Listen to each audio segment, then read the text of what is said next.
Veg pulao ముందుగా ఒక గిన్నె తీసుకొని అందులో ఆయిల్ కొంచెం నెయ్యి వేసుకొని బిర్యానీ ఆకు చెక్క లవంగాలు వేసుకొని వేపుకోవాలి. తర్వాత ఉల్లిపాయలు వేసుకొని రంగు మారేంత వరకు ఉంచుకొని కొంచెం జింజర్ గార్లిక్ పేస్ట్ వేసుకొని పచ్చివాసన పోయేంత వరకు మగ్గించుకోవాలి. తర్వాత సన్నగా తరిగి పెట్టుకున్న పచ్చిమిరపకాయలు, టమోటా, క్యారెట్ వేసుకొని మగ్గించుకోవాలి. ఇలా మగ్గిన తర్వాత హోమ్ మేడ్ మసాలా, కొంచెం కొత్తిమీర, పుదీనా వేసుకొని వేపుకోవాలి.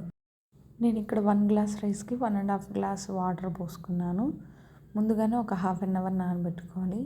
ఇలా పోసుకున్న తర్వాత కొంచెం జీడిపప్పు, సాల్ట్ వేసుకొని వాటర్ బాయిల్ అయ్యేంత వరకు ఉంచుకోవాలి. తర్వాత ముందుగా ఏదైతే రైస్ నానబెట్టుకున్నామో దాన్ని తీసి ఇందులో వేయాలి.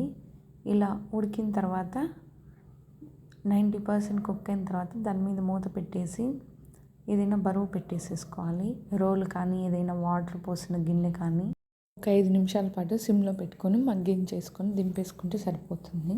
హోమ్ మేడ్ మసాలా ఎలా చేసుకోవాలో నెక్స్ట్ షార్ట్లో అప్లోడ్ చేస్తాను.